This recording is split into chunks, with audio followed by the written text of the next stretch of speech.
Good evening, everyone. Sean here once again with a once in a blue moon edition of Beer-snobby goodness because um, every once in a while I come across something or otherwise procure it that it has to have a review. That's just those are the unwritten rules. So I've tried for years to get this, mainly because I could not justify spending over $200 for a bottle of beer. Even I'm not that crazy. Until this past week.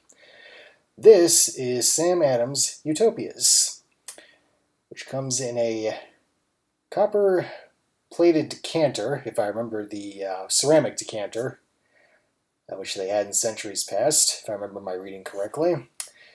This thing is ridiculously elaborate. It even has a neat sliding door here with the Sam Adams emblem. He looks very happy there, Sammy.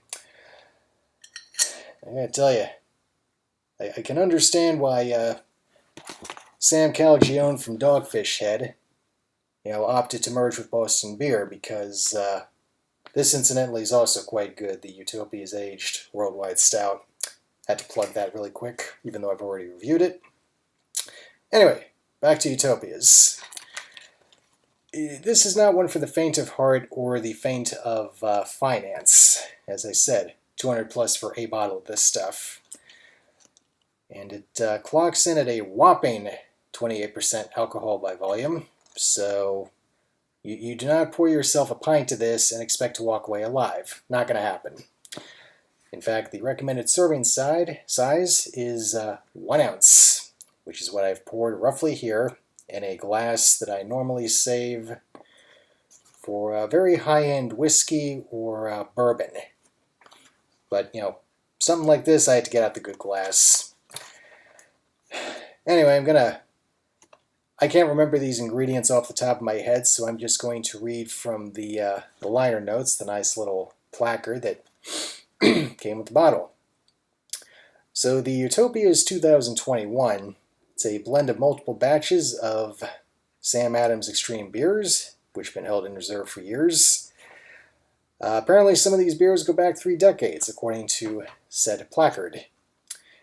The beer was aged in charred oak bourbon casks from Buffalo Trace Distillery.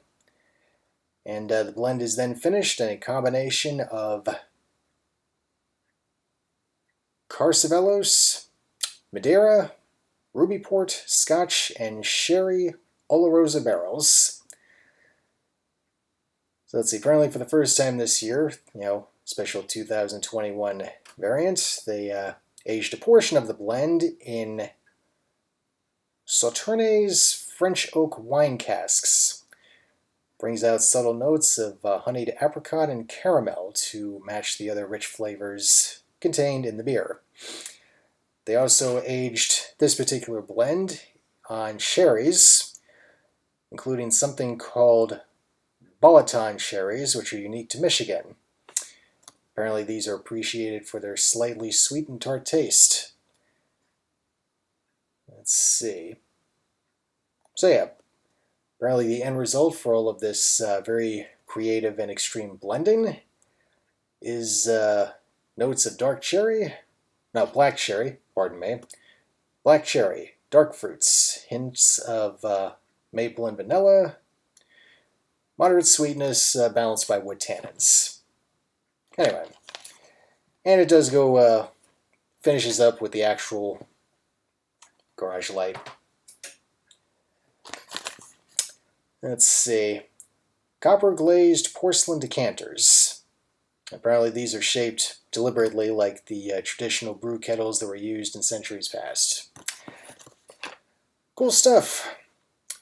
Anyway, to the actual drink itself.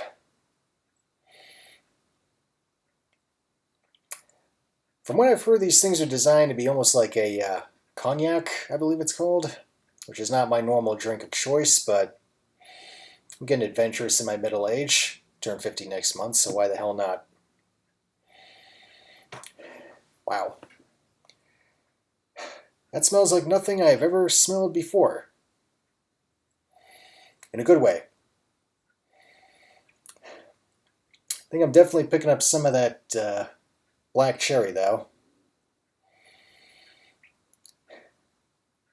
And I've had enough Fig Newtons in my time to know what higher end figs smell like.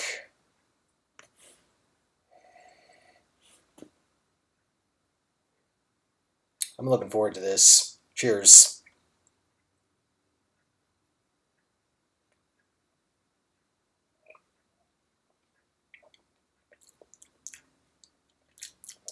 Wow.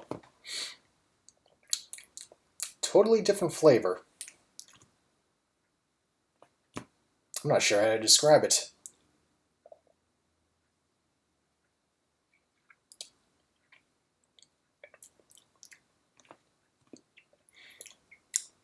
Definitely picking up more of that charred wood on the second sip.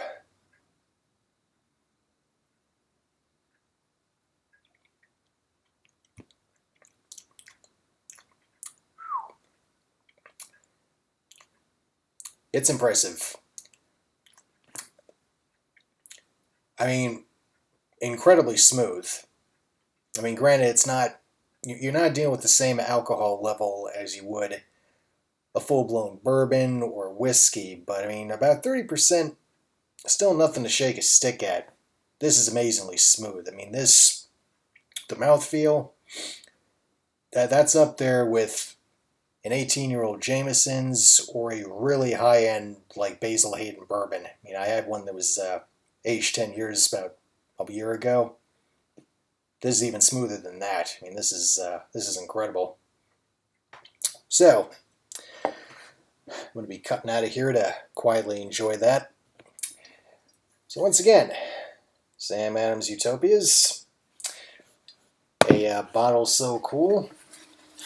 Came in its own box for shipping purposes to prevent it from getting damaged. Anyway, it's quite impressive. I picked this up at Total Wine in Claymont, Delaware earlier this week, so they might still have some. I would say if you have $200+ burning a hole in your account and they still have it in stock, give it a go, or get a few of your friends together, pool the resources, share it with people close to you. That's, I think, my best recommendation for this thing. So, I've already made this thing a little too long, so I'm going to call it a night at this. So, until I get around to doing another one of these again, this is Sean. Cheers.